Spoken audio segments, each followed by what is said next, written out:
Hello and welcome to the Very Audible Stories. In today's videos, it would be a stories about a hidden kindness coming from a mafia bosses whom everyone feared. If you like these videos, please share your thoughts on the comment sections and subscribe to the channel to receive notifications about new videos. Thank you. She didn't slow down, not when her hands started shaking, not when the thin band on her wrist buzzed, sharp, sudden, and her whole body flinched like she'd been struck. She swallowed, sped up, kept cleaning. The mafia boss watched her from the doorway. He noticed she never stopped moving, not once. And when she finally looked up and saw him, what crossed her face wasn't surprise. It was terror. Someone had turned fear into a system, and it was happening inside his house. Her name was Isolde Quintera. She was 31 years old, originally from a small town south of Puebla, Mexico, and she had been working inside the Voss estate for just over 4 months. She had been hired through an agency, or what had been presented to her as an agency, and placed in the household under the supervision of the head housekeeper, a woman named Prudence Ashford. Isolde had arrived with a single suitcase, a laminated work permit that she kept folded in the zippered pocket of her bag, and a quiet determination to send money home every 2 weeks to her mother, who was caring for Isolde's 7-year-old daughter. She had no car, no friends nearby, no phone plan that allowed international calls longer than 3 minutes. The estate was located 40 minutes outside of the nearest town, at the end of a private road lined with old-growth oaks. It sat on 12 acres of manicured land, surrounded by a stone wall and a security perimeter that Isolde had been told was for the family's privacy. She understood what that meant.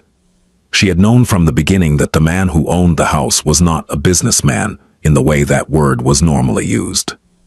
The cars in the garage, the men who came and went at odd hours with hard faces and careful hands. The way the phones worked, encrypted, rotated, discarded. She had seen enough to understand the broad shape of it, and she had made a decision that many people in her position made. It didn't matter. What mattered was the paycheck. What mattered was the money that left her account every 2 weeks and arrived in her mother's hands 3 days later. And what mattered was her daughter eating 3 meals a day, attending school with new shoes, sleeping in a bed with a real mattress. Everything else, the danger, the secrecy, the vast silence of the house at night, she could absorb. She had been absorbing things her whole life. What she had not anticipated was Prudence. Prudence Ashford was 53, tall, angular, and immaculate. She wore her graying hair pulled back in a tight bun and dressed in pressed black slacks and crisp white blouses that never seemed to wrinkle, no matter the hour. She had been the head housekeeper at the Voss estate for over 6 years, and in that time, she had cultivated an atmosphere of efficiency so complete that most people who visited the house didn't even notice the staff. That was the point. Prudence didn't scream. She didn't curse. She didn't slam doors or throw things or raise her voice above a moderate instructional tone. She was, by all outward appearances, a professional. But professionalism, Isolde had learned, could be a weapon. It started in the first week. Small things, corrections delivered in front of other staff members, inspections of work that had already been inspected, a clipboard that appeared in Prudence's hand every time Isolde entered a room, as though her very presence required documentation.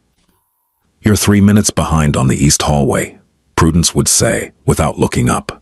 "Mark it." Isolde didn't know what mark it meant at first. She learned. There was a system.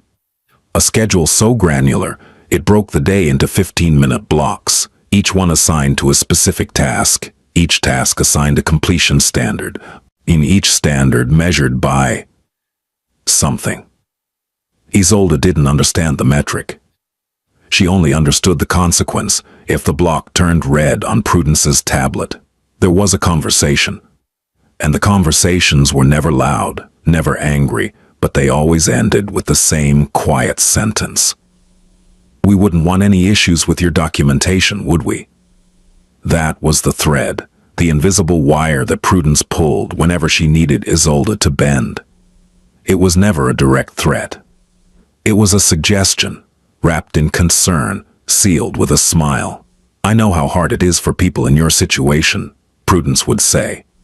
I'm trying to help you succeed here, but if you can't meet the standards, I have to report it, and reporting goes to the agency. And the agency, well, you know how these things work. Isolde knew how these things worked. She didn't argue. She didn't push back. She adjusted. She moved faster, worked longer, slept less. She stopped taking breaks, stopped sitting down during the day, stopped looking out the windows at the grounds because standing still in front of a window might look like she wasn't working. And then, 6 weeks in, the band appeared. Prudence called it a wellness tracker. She presented it during a routine meeting in her office, a small, windowless room off the main laundry corridor that smelled like fabric softener and discipline. The family has invested in a new monitoring system for household staff, Prudence said, laying the device on the desk between them. It was slim, matte gray, about the width of a fitness watch. There was no screen, no buttons, just a smooth, featureless surface with a faint seam where the clasp met the band. It tracks your movement patterns and productivity output, Prudence continued. It helps us ensure that everyone is working efficiently and maintaining their well-being. It also monitors your rest periods to make sure you're getting adequate sleep. She said this with the same even tone she used for everything, as though she were describing a benefits package. You'll wear it at all times, Prudence said, including during sleep. It syncs with my system every 30 minutes, and I review the data each morning. Isolde looked at the band. Something about it felt wrong, not in any way she could articulate, but in the way certain things feel wrong the moment you see them. A locked door that shouldn't be locked, a smiling face that shouldn't be smiling. Oh, what if I don't want to wear it? Isolde asked. It was the only time she would ask. Prudence tilted her head. It's a condition of employment, Isolde. I thought the agency explained that our household uses performance monitoring. She paused. Let the silence do its work. Of course, if you're uncomfortable with our systems, that's entirely your choice. I can arrange for your departure by the end of the week. I'll need to notify the agency. Naturally, they'll update your file. Isolde put on the band. It fit snugly against her wrist, just tight enough that she couldn't rotate it without effort.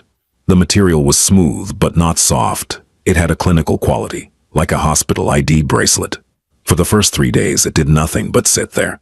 Isolde almost forgot about it. She cleaned, she cooked, she folded, she swept. And the band was just a band.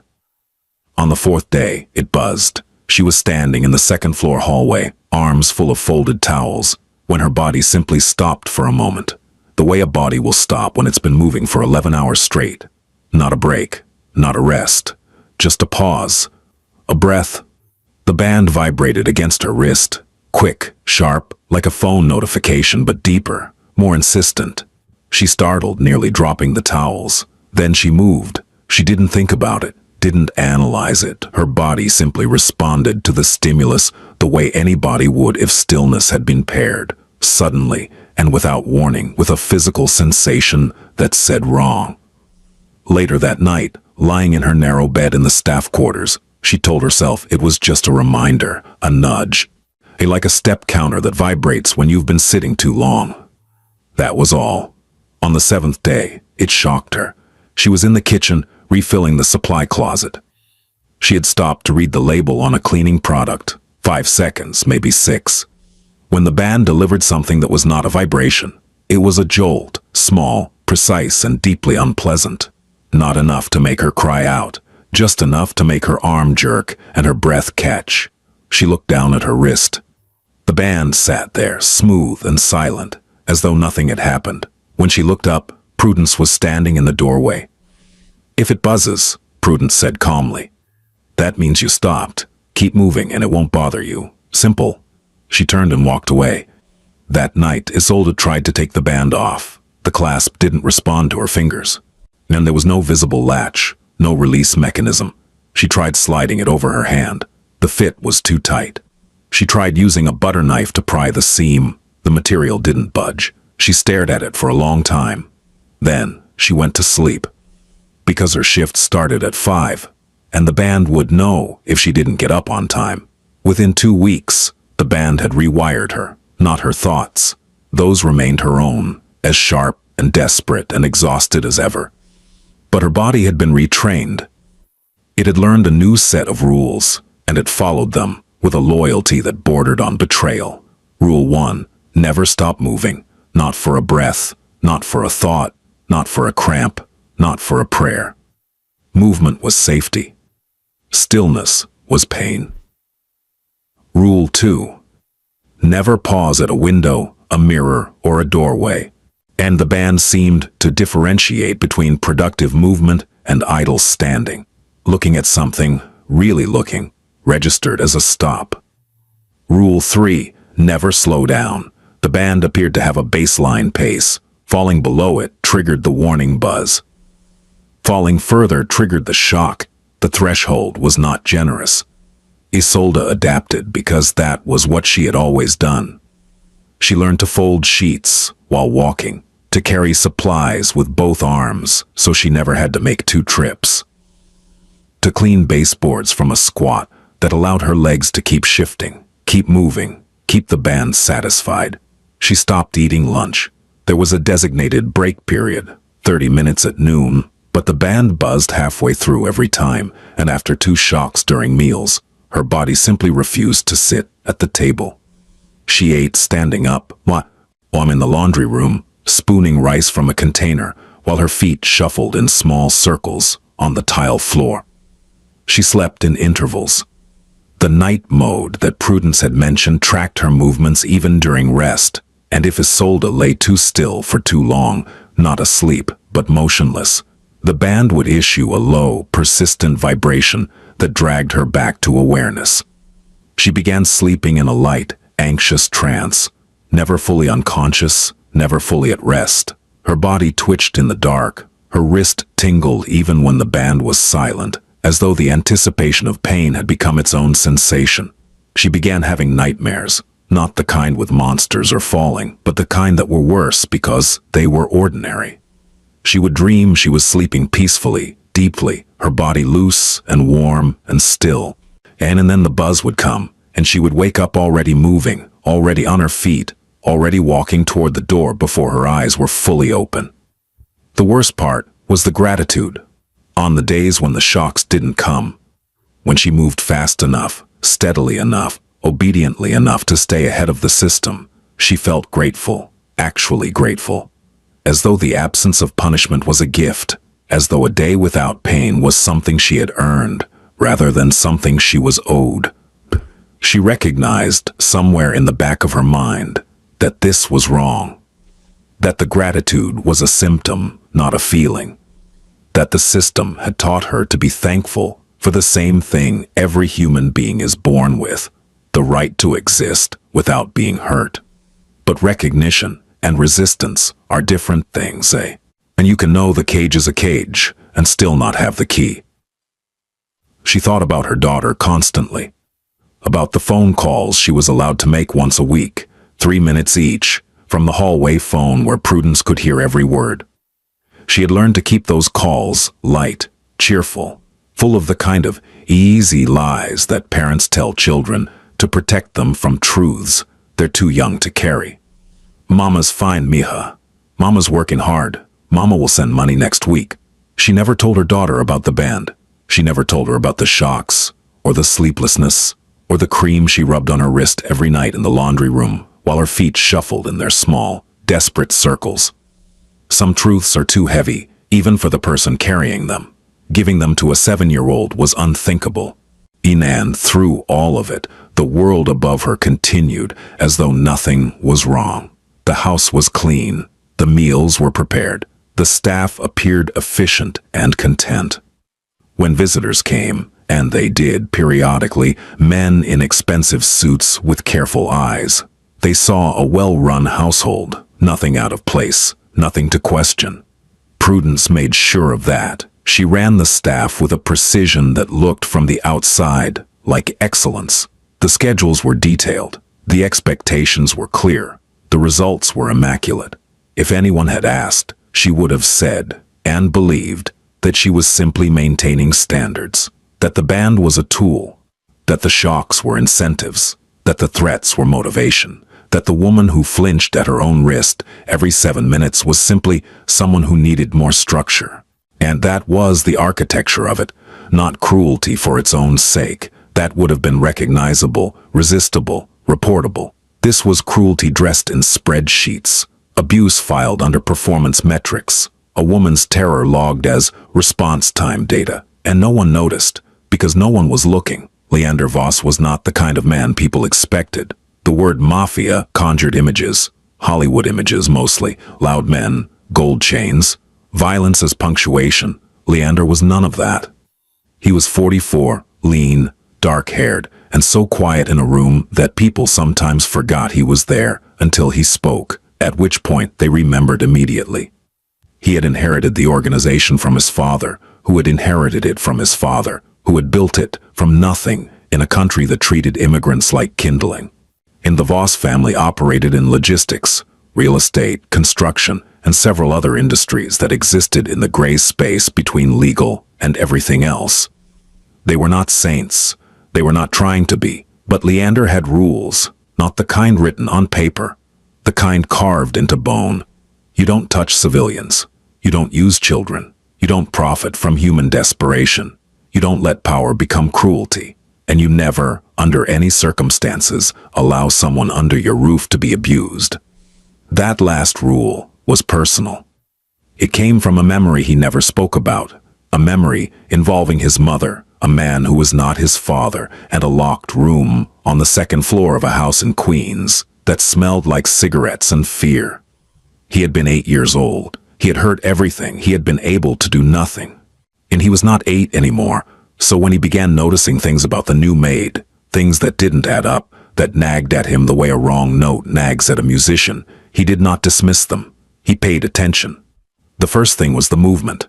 Isolde moved through the house like someone who was being chased by something invisible, not hurried in the way that busy people are hurried, purposeful, directed, efficient. This was different. This was compulsive, frantic, the kind of movement that comes not from having too much to do, but from believing that stopping will trigger something terrible. He noticed it in the way she turned corners, fast, always fast, like the hallway behind her might close, in the way she carried stacks of linens that were too heavy for her frame, rather than making 2 trips, and in the way her eyes darted to her wrist every few minutes with an expression that was not checking the time. The second thing was the flinch. He was walking through the East Wing one afternoon when he heard a faint buzz, barely audible, like a phone on vibrate at the bottom of a bag. He turned the corner and saw Isolde standing near a window.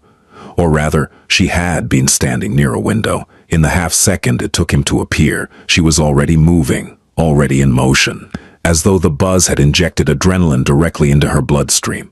She hadn't seen him. She hadn't heard him. The buzz had been the only trigger, and her body had responded before her mind had time to process. He watched her disappear down the hall, arms full of nothing, walking somewhere with purpose that didn't exist. The third thing was the wrist, and he saw it at dinner one evening. Not a formal dinner, just a quiet meal. He took alone in the kitchen because the dining room felt too large for one person. Isolde was clearing plates from the counter, and as she reached for a glass, her sleeve rode up just enough for him to see the skin beneath the band. It was red, not sunburned red, irritated red. The kind of redness that comes from sustained contact with something that shouldn't be there. Chafing, pressure, or something worse. There was a thin line of darker discoloration directly beneath the band, as though the device had been pressing into her skin long enough to leave a mark that went deeper than the surface. She caught him looking and pulled her sleeve down so fast it was like watching someone slam a door. "It's nothing," she said before he'd asked. I didn't say anything," he replied. "It's a wellness tracker. The housekeeper gave it to all of us. It helps with scheduling." She said this in the flat, rehearsed cadence of someone who had practiced the explanation so many times it had become automatic. a verbal reflex, a lie that had been repeated enough to lose its edges. "It monitors my steps and sleep quality," she added. "It's very helpful." She was smiling. The smile didn't reach her eyes. It didn't even reach her cheeks. It sat on her mouth like a mask that had been placed there by someone else. "Does it bother your skin?" he asked. "No, sir." "You're sure?" "I'm sure, sir. Thank you." She left the room faster than she'd entered it, and the faint buzz from her wrist trailed behind her like a leash made of sound. Leander didn't ask anyone about the band. Not yet. He was a patient man. Patience was what separated him from the men who came before him, the ones who acted on impulse and ended up in concrete or courtrooms. He understood that information gathered too quickly was often information gathered wrong. Instead, he watched. Over the next several days, he adjusted his routine so that his path through the house intersected with Isolde's more frequently. He took his coffee in the east wing instead of the study. He walked the second floor in the early morning instead of going straight to the gym. He found reasons to be in rooms where she was working, not hovering, not interrogating, just present. And what he saw confirmed what he'd feared. She never sat down, not once, not in the kitchen, not in the hallway, or not in the staff lounge that had been set up with chairs and a small table specifically for breaks. He saw other staff members, the cook, the groundskeeper, the part-time cleaner who came 3 days a week, sitting, resting, talking, eating, normal human behavior. Isolde was never among them. She ate standing up, always in motion, always in a room where she couldn't be seen from the main hall. He caught her once in the laundry room, spooning something from a small container, while her feet moved in a slow, mindless shuffle, left, right, as though some part of her brain was counting the steps, even while the rest of her tried to swallow food. He noticed the way her hands trembled when she was tired, which was always. He noticed the shadows under her eyes, not the kind that come from one bad night, but the kind that build over weeks of sleep that never quite arrives. He noticed the way she startled at sounds that weren't loud, a door closing, a phone ringing, a voice from another room. He noticed most of all the way she looked at Prudence. It wasn't anger. It wasn't resentment. It was the look of an animal that has learned which human controls the food and the fence. Attentive, anticipatory. Afraid, when Prudence entered a room, Isolde's speed increased, her posture changed, her eyes dropped to the floor, and her hands found work, any work, all work, it didn't matter what. As though the mere presence of the head housekeeper activated a survival protocol buried so deep in her nervous system that consciousness was no longer required. One evening, Leander found Isolde in the downstairs bathroom adjacent to the laundry room. The door was ajar. She was standing at the sink, running cool water over her wrist. The band was still on. It didn't come off, he realized. She couldn't take it off.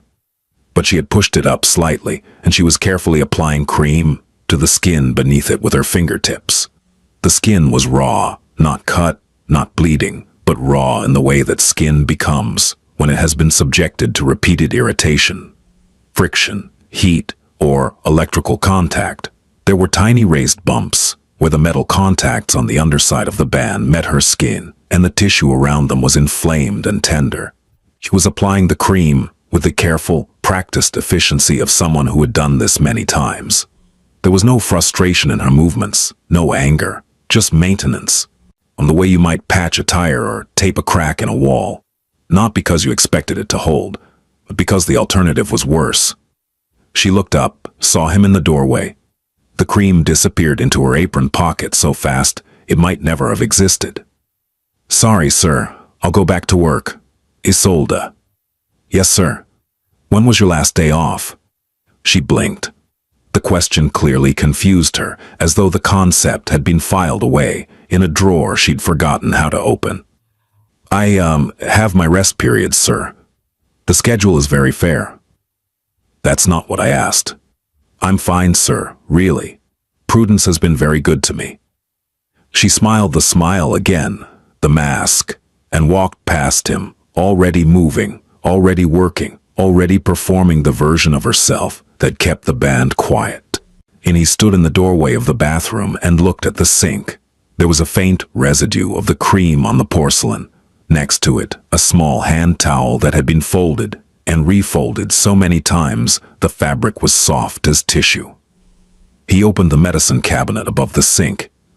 Inside, hidden behind a box of bandages, was a small tube of hydrocortisone cream, nearly empty, squeezed from the bottom, with the careful economy of someone who can't afford to waste anything. Next to it, a packet of gauze and a roll of medical tape, both partially used. She had been treating herself, for months, in secret, in a bathroom off the laundry room at midnight, with supplies she had probably purchased from a drugstore during one of the rare, supervised outings that prudence permitted. She had built a small, private medical station in a house that had a full first aid room upstairs. A room she apparently didn't feel safe using, because using it would mean admitting that something was wrong, and admitting that something was wrong would mean facing the woman who had told her that wrong was a word reserved for people with options. Leander closed the cabinet. He thought about the economics of it. A tube of hydrocortisone cream cost $4. The band had taken $3,000. Isolde was spending her stolen wages to treat the injuries caused by the theft. The circularity of it was obscene. The system didn't just hurt her, it made her pay for her own recovery. Leander Voss had seen many things in his life. Bodies, betrayals, men who wept, and men who didn't.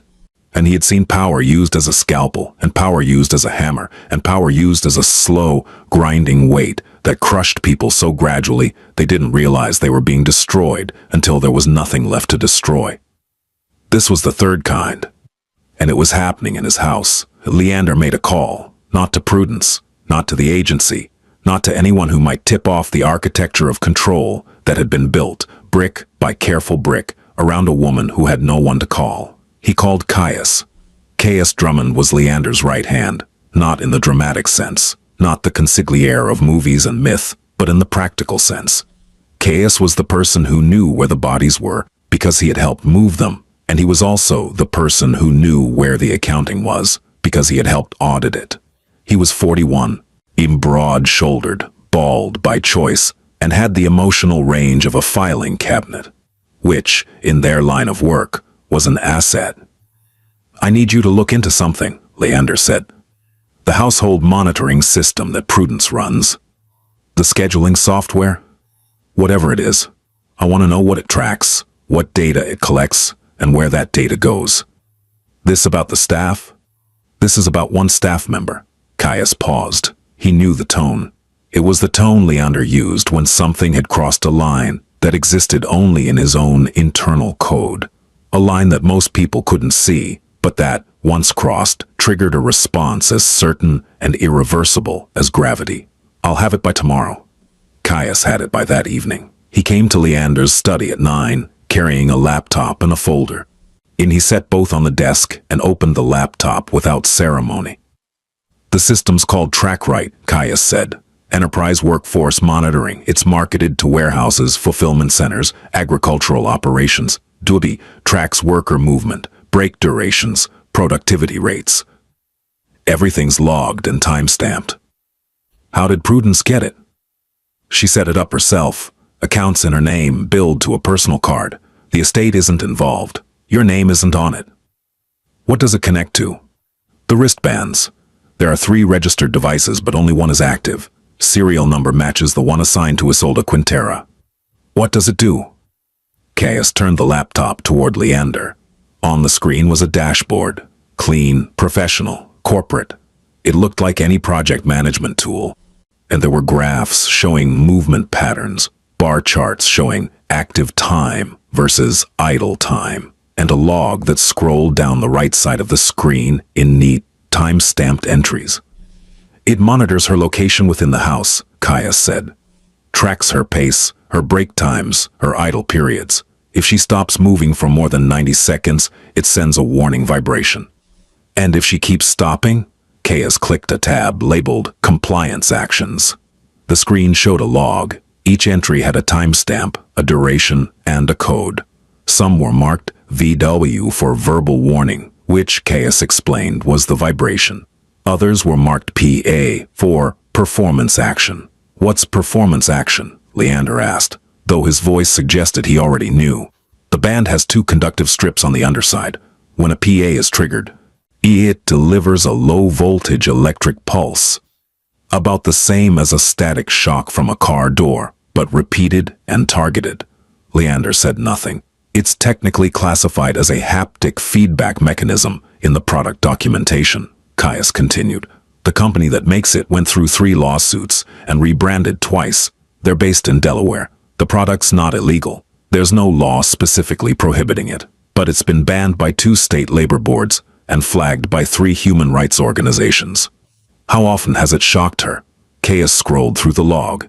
"In the last 30 days, there have been 147 vibration warnings and 31 electrical pulses.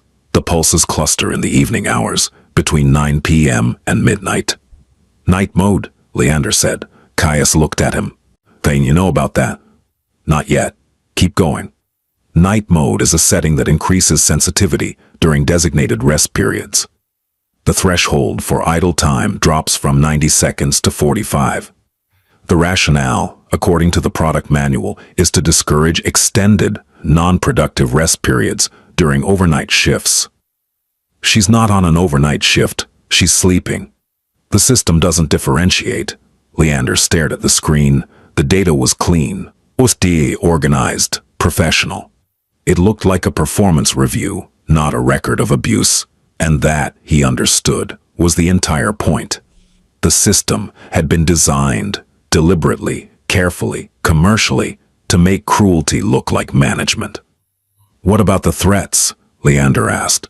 "Oh, what threats?" "Prudence has been threatening to report Isolde to immigration." Caius's expression didn't change, but his jaw tightened. "Isolde's work permit is legitimate. I verified it when she was hired. She's documented. Her status is current." Prudence told her otherwise. "If she did, she lied. Isolde's paperwork is clean." Leander closed the laptop gently. The motion was careful, controlled, the way a man handles something when what he really wants to do is put his fist through it. "One more thing," Caius said. He opened the folder and placed a printed spreadsheet on the desk. "Prudence has been docking Isolde's pay. Every time a PA is triggered, Prudence deducts $50 from her paycheck. She's logged it as performance adjustment. In the last 4 months, she's taken over $3,000. The room was quiet. "She's been stealing from her," Leander said, "and using fear to make sure she never asks for it back." Leander stood up. He walked to the window and looked out at the grounds. The lawn was immaculate. The gardens were trimmed. The stone walls stood solid and silent in the dark. His house, his property, his responsibility. A woman had been tortured under his roof. Not with fists, not with weapons, but with a system so clean and so quiet that it had operated for months without anyone noticing. Without him noticing, he thought about his mother, about the locked room, about the sounds through the wall. He was not 8 anymore. "Get me Prudence's full personnel file," he said. "Every reference, every past employer, and every address she's lived at in the last 10 years. When do you want it?" "Now." Caius left. Leander stayed at the window. He was very, very still. The next morning, Leander arrived in the kitchen at 4:55. Isolde was already there. Of course she was. The band ensured it. She was preparing the coffee service, a task that normally took 10 minutes, but that she had compressed into 6, because 6 meant she could move on to the next block before the system flagged her. She didn't hear him come in. She was too focused on the rhythm. Grind, pour, measure, arrange. Her hands moving with the mechanical precision of someone who had rehearsed the sequence so many times that consciousness was no longer invited to the process. He sat down at the kitchen island. The sound of the stool scraping against the floor made her jump. "Hey, good morning, Isolde." "Good morning, sir." Her voice was steady. Her hands were not. He watched her work. He said nothing for a long time. The silence was not aggressive. It was patient, the silence of someone who is making space for a truth that isn't ready to come out yet. "Isolde," he said finally, "I'd like to ask you something, and I'd like you to answer honestly." She stopped, then started again. Couldn't stop. The band was awake. "Yes, sir." "Does that band on your wrist hurt you?" The question landed in the kitchen like a stone dropped into still water. Isolde's hands paused, just for a moment, just long enough for the fear to register and the reflex to kick in. And then she was moving again, wiping a counter that was already clean. "It's a wellness tracker, sir. It monitors my—" "I know what Prudence told you it is." His voice was quiet, not angry, worse than angry. "I'm asking what it does."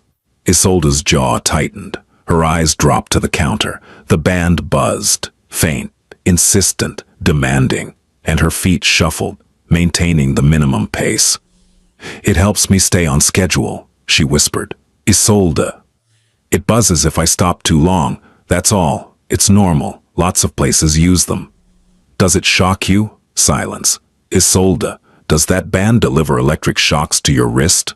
Her breathing changed. It was subtle, a shift from the controlled, steady rhythm of someone who has learned to make their body invisible, to the shallow, uneven breathing of someone whose body has just been told that the invisible thing has been seen. She didn't answer. She couldn't. And the lie was ready. It was always ready, sitting behind her teeth like a guard dog. But something about the way he asked, something about the way he was sitting there at 5 in the morning, looking at her like she was a person and not a function, made the lie impossible to release. A tear fell onto the countertop. She wiped it immediately. Another one fell. She wiped that too. The band buzzed. She kept cleaning. "Sir, please," she said, and her voice cracked. "I need this job. I have a daughter. If Prudence finds out, Prudence won't find out anything. She'll call immigration. She said she would. She said my papers aren't—" "Your papers are fine. Your work permit is legitimate. I verified it myself." Isolde stopped, actually stopped. The band buzzed. She didn't move. It buzzed again, harder. She still didn't move. "My papers are real," she whispered. "They've always been real." Something broke, not loudly, not dramatically. There was no collapse, no sobbing, no falling to the floor. The break was internal, structural, the quiet failure of a load-bearing wall that had been holding up a building, made entirely of fear. She stood there in the middle of the kitchen and didn't move, and the band buzzed, and she didn't move, and it buzzed again, and she didn't move. And then, for the first time in 4 months, her body was still, not frozen, not paralyzed, still. The way a person is still when they've been running for so long that stopping feels like a new kind of breathing. The band delivered a shock. She flinched, but she didn't move. Leander watched the shock register on her face, the quick jerk of pain, on the reflexive clench of her jaw, and something in his expression changed. It was subtle. If you didn't know him, you might have missed it. But if you did know him, if you knew the landscape of his face the way Caius did, or the way his late father had, you would have recognized it immediately. It was the expression that came before a decision, not a question, not a consideration, a decision. He stood up, walked around the island, stopped in front of her. "Give me your hand," he said. She looked at him. The terror was still there. It would be there for a long time. But there was something else now, too. Something thin and fragile and desperate, like a chute breaking through concrete. She held out her wrist. Leander looked at the band, looked at the raw skin beneath it, looked at the small, imprecise burns where the conductive strips had been pressing into her flesh for months. He took her hand gently, more gently than his hands should have been capable of, and examined the clasp. There was no latch, no button, no visible release. He reached into his pocket and pulled out a small folding knife, not a weapon, a tool. The kind of blade that had opened 1,000 boxes, cut 1,000 cords, solved 1,000 small problems. He slid the blade under the band, carefully, and cut. The band fell to the counter with a small, plastic sound. The sound of a thing that had been more powerful than it had any right to be. Isolde looked at her bare wrist, at the red, irritated skin. at the small marks that would take weeks to fade and longer to forget. She pressed her free hand over her mouth. And then she cried, not quietly, not politely, not in the practiced, invisible way she had learned to cry in the laundry room at midnight with a towel pressed against her face. She cried the way a person cries when the thing they've been holding back finally becomes too heavy to carry. Leander didn't touch her, didn't hold her, didn't tell her it was okay. He just stood there, solid and present and furious, not at her, never at her, and let her have the moment. When the crying slowed, he spoke. You're going to take today off, you're going to eat, you're going to sleep, and you're not going to wear that thing ever again. But Prudence, I'll handle Prudence. Leander didn't summon Prudence to his office. That would have been the expected move. The formal approach, the power dynamic of a desk between them, the architecture of authority. Instead, he went to her. He found her in her office at 8:15, seated behind her small desk, reviewing the morning's data on her tablet. The TrackRight dashboard was open. Isolde's name was highlighted in yellow, flagged presumably because the band had stopped transmitting. Prudence looked up when he entered. She didn't stand. She didn't smile. She assessed, the way she always assessed, cataloging his expression, his posture, the temperature of the room. Good morning, Mr. Voss. I noticed an anomaly with one of the monitoring devices. I was just about to... Sit down, Prudence. She was already sitting, but the instruction reframed the dynamic so completely that she straightened, as though the chair had changed shape beneath her. Leander closed the door. He didn't lock it, or he didn't need to. I removed the band from Isolde's wrist this morning, he said. I cut it off. Prudence's expression did not change. She was very good at that, at maintaining the mask of professionalism, even when the structure beneath it was shifting. But her hands, resting on the desk, pressed slightly into the surface. I see, she said. May I ask why? Because it was shocking her. The device provides haptic feedback for... It was shocking her, Prudence, electrically, 31 times in the past month, mostly at night, while she was trying to sleep.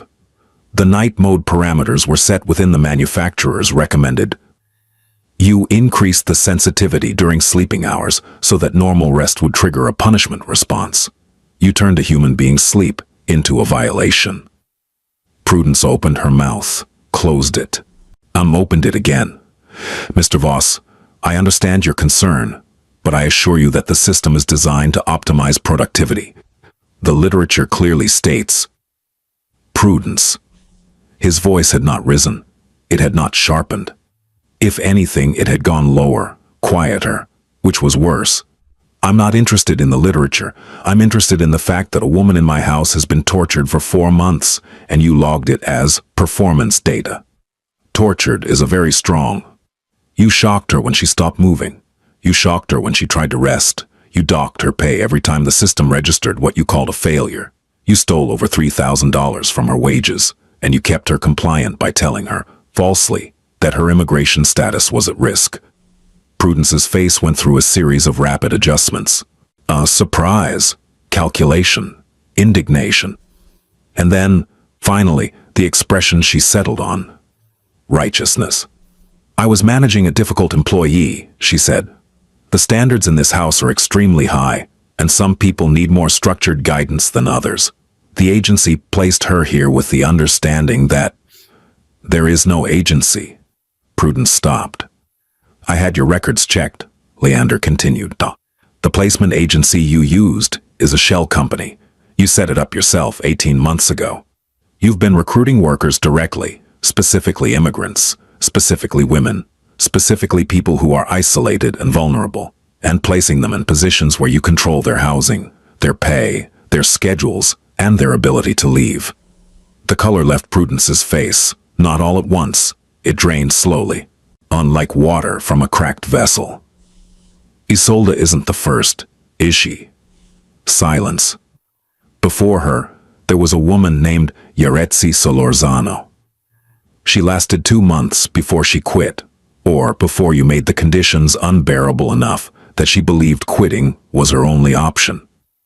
Before Yolanda, there was Nayeli Tlapaltotl. She lasted 6 weeks. Before Maria, those women were underperformers, Prudence said.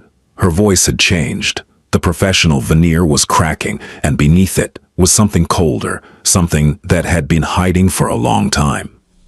They couldn't handle the expectations. That's not my fault. You selected them because they couldn't fight back. You targeted people who had no support system, no local contacts, no understanding of their own legal rights. You weaponized their isolation and their fear. And you did it not because you're a monster, Prudence. You did it because you could. She stared at him. Something shifted behind her eyes. Not remorse, not guilt, but the sudden, sickening awareness of someone who has been operating behind a curtain for years and has just realized the curtain is gone. "What are you going to do?" she asked. Leander looked at her for a long time. "You're going to leave this property today," he said. "You will take nothing that doesn't belong to you. You will not contact Isolde. You will not contact any former employee. You will not contact any agency, real or fictional.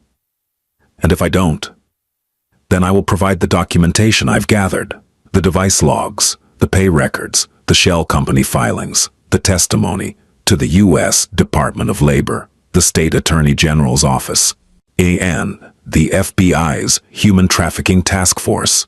The word trafficking hit the room like a thrown stone. "That's not," Prudence started. "Forced labor, wage theft, coercive control through fraud and intimidation, exploitation of an individual's immigration fears for economic gain." Leander recited the terms calmly, as though reading from a list. "I've been advised that these charges would qualify under federal trafficking statutes. You might want to verify that with your own counsel."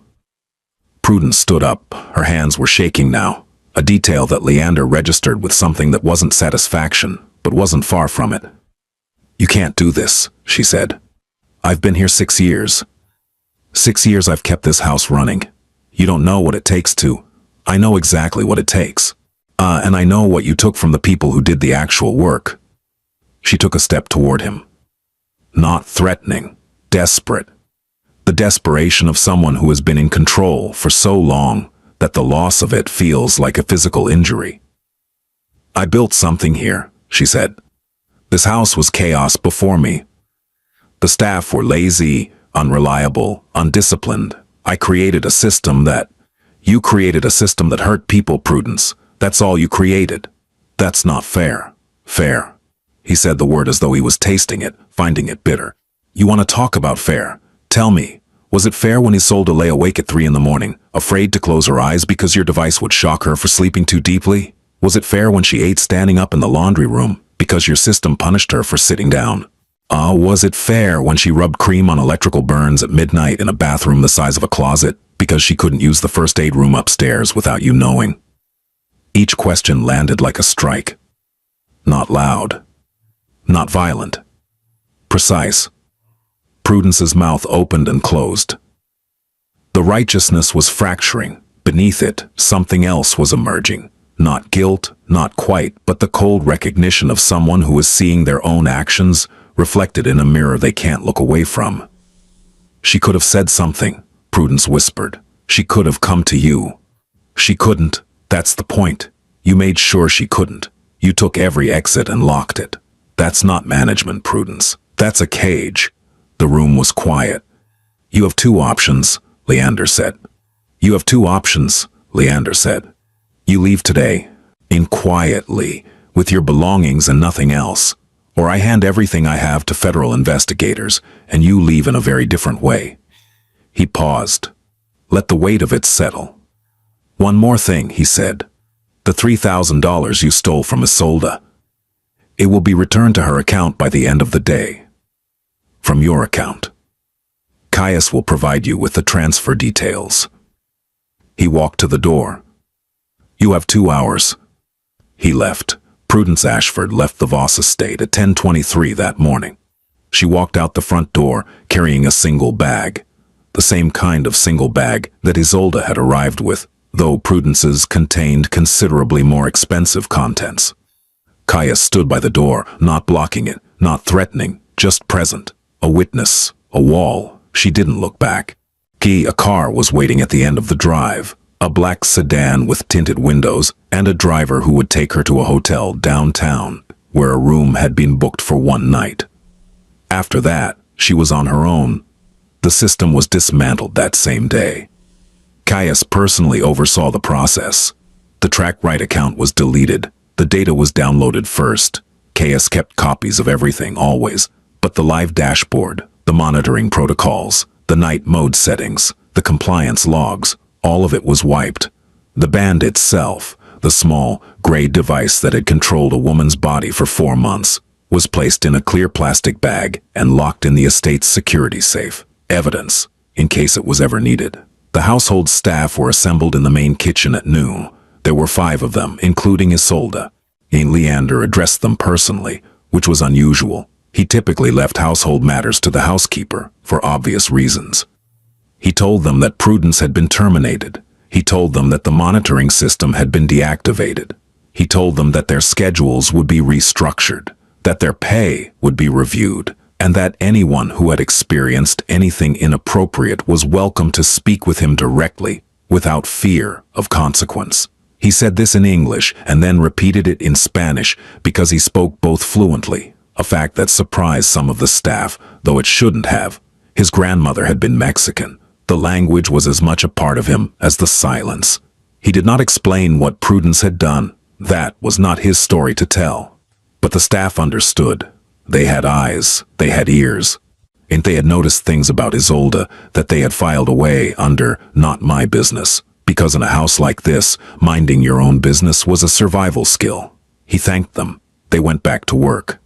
But the air in the house was different.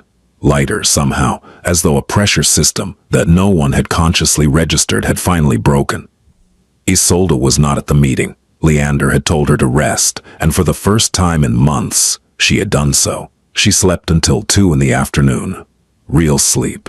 Deep sleep. The kind of sleep that comes when the body finally believes it won't be punished for surrendering. When she woke, the band was gone. Not just from her wrist, from her room, from the house, from the world she could see. She lay in bed for a long time, not because she was tired, because she could. When the money was returned, $3,250 appeared in Isolde's account by 4 p.m., transferred from Prudence's personal funds, as instructed.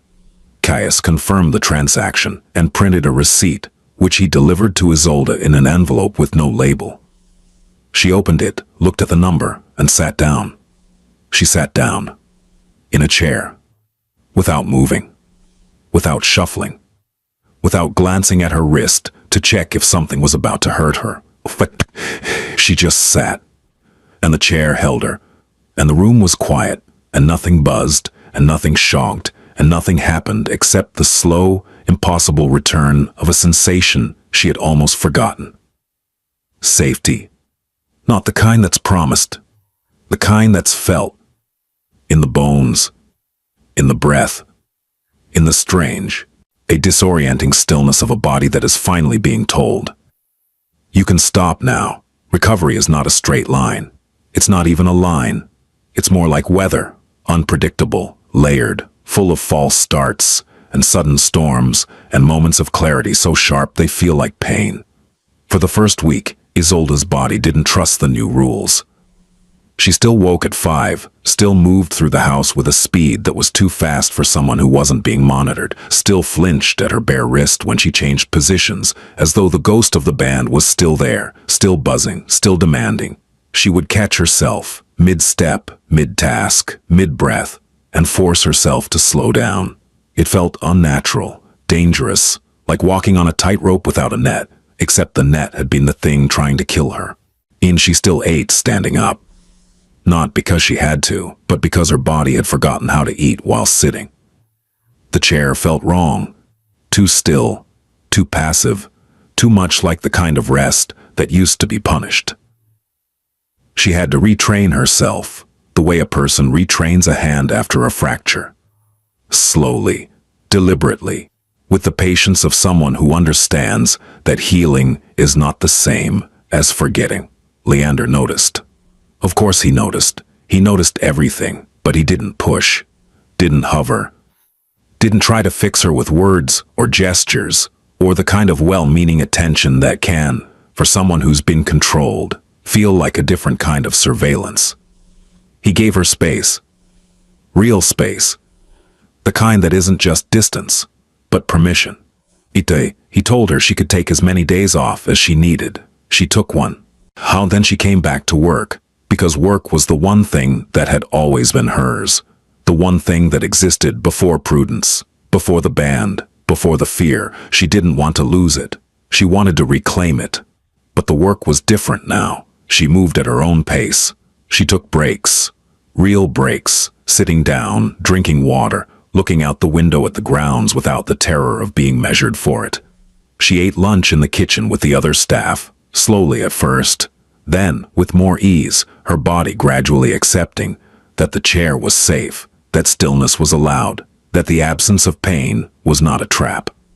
She called her daughter on a new phone that had appeared on her bedside table one morning, or prepaid. Unlimited international minutes, no note attached. She didn't need one. And the first call lasted 45 minutes. She cried for most of it. Her daughter told her about school, about a boy who pulled her hair, about a dog the neighbors had adopted, about a drawing she had made of a house with a big garden and a tall woman standing in it. "That's you, Mama."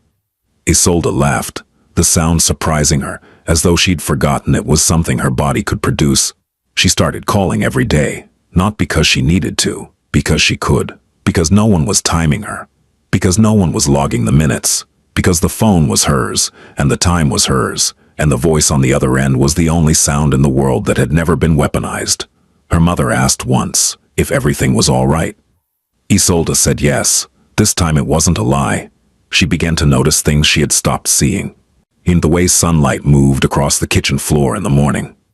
The smell of the gardens after rain. The texture of the linens she folded, not as a task to be completed before the next block turned red, but as a physical sensation. Cotton. Cool. Soft. She noticed that the other staff members talked to each other, laughed, complained about traffic and weather and television shows, ordinary things. The currency of ordinary lives. She had been living in the same house as these people for months and had never participated in a single casual conversation because casual required stillness, and stillness was not allowed. Now it was allowed, and it was terrifying and wonderful and strange. One afternoon, the cook, a heavy-set man named Toribio, who had been at the estate for 3 years and who made empanadas on Thursdays because he missed his grandmother, set a plate in front of Isolde while she was sitting at the kitchen table. "Eat," he said. "I'm not." "Eat." She ate. The empanada was perfect, crispy, warm, filled with something savory and familiar that tasted like a memory she couldn't quite place. "My grandmother's recipe," Toribio said. "It's wonderful." "I know," she laughed again. It came easier this time. She slept. Not perfectly. There were nights when she woke gasping, reaching for her wrist, expecting the buzz, the shock, the punishment for the crime of being unconscious. But those nights grew less frequent. The gaps between them grew longer. The sleep grew deeper. Her wrist healed. The redness faded.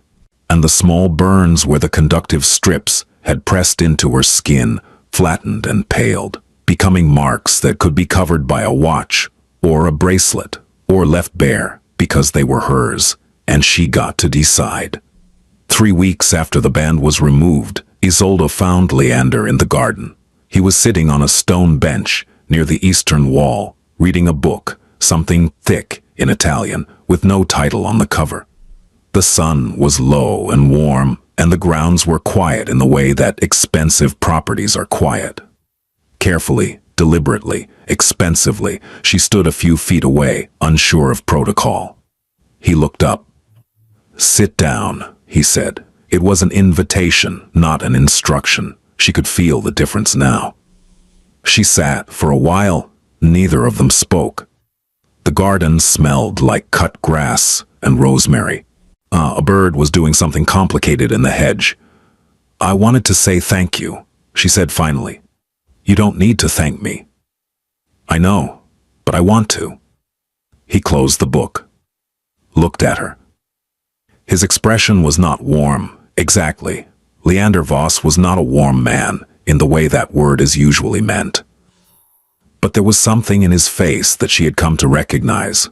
A steadiness, a solidity, the quality of a person who had decided something and would not be moved from it.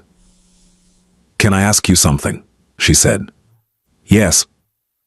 "Why did you notice?" He was quiet for a moment. The bird in the hedge finished its complicated business and flew away. "Because I know what it looks like," he said, "when someone is too afraid to be still." She didn't ask what he meant. She didn't need to. And some understandings don't require explanation. They exist in the shared language of people who have known what it's like to live inside someone else's rules. "Can I tell you something?" she said. "Of course." The worst part wasn't the shocks. The worst part was that I started to believe I deserved them. That I was slow. That I was lazy. That the band was right and I was wrong, and the only way to be good enough was to never stop. She looked at her wrist. The marks had faded to thin, pale lines, barely visible unless you knew where to look. "She turned my body against me," Isolde said. "She made me afraid of my own stillness. Like my body was the enemy, and the only way to be safe was to keep punishing it." Leander didn't respond right away. When he did, his voice was quieter than she'd ever heard it. "And that's what control does," he said.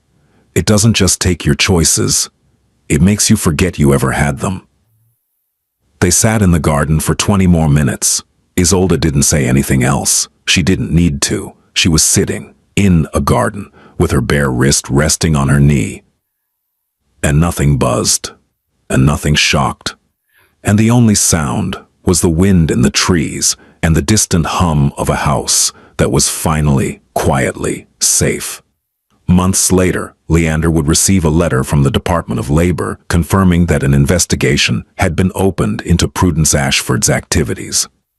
The letter was formal, bureaucratic, and bloodless, the kind of document that reduces a woman's suffering to case numbers and statute citations.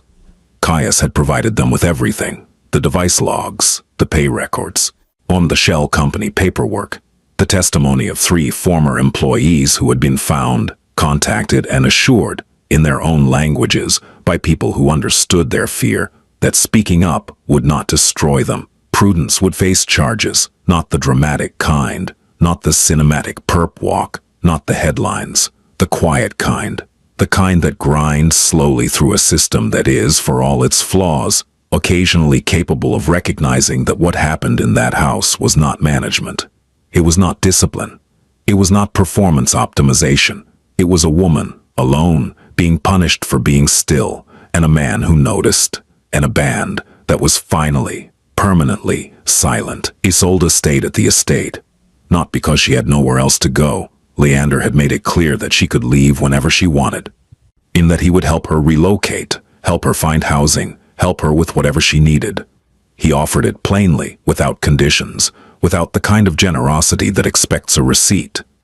She stayed because the house had become something different, not just a workplace, not a cage, a place where she could be still, where she could sit in a chair and eat a meal and look out a window and feel the absolute, radical luxury of not being watched. She brought her daughter to visit in the fall, a small girl with dark hair and bright eyes who ran through the gardens like they had been built specifically for running, who laughed at the fountain and chased a cat and fell asleep in her mother's arms on the bench by the eastern wall. Isolde held her daughter and did not move. She sat in the garden in the late afternoon sun, one with her child's weight warm against her chest and her bare wrist resting on the arm of the bench, and she was still, not from exhaustion, not from fear, not from the learned helplessness of a body that has been conditioned to associate rest with punishment. She was still because she chose to be, because her body, after everything, had finally learned the most difficult lesson of all. That stillness is not a crime. That rest is not a weakness. That the absence of pain is not a trap. That she was allowed, permitted, entitled, to simply exist in a space without earning it. The sun moved across the garden. The shadows lengthened. The house stood quiet and solid behind them, and somewhere, in a locked safe, in a room that no one entered, a small gray band sat in silence, powered down, disconnected, Finished. Just a thing. Just a piece of plastic and metal that had once been more powerful than a gun. Now it was nothing, and the woman it had tried to break was sitting in a garden, holding her daughter, breathing, just breathing, and that was enough.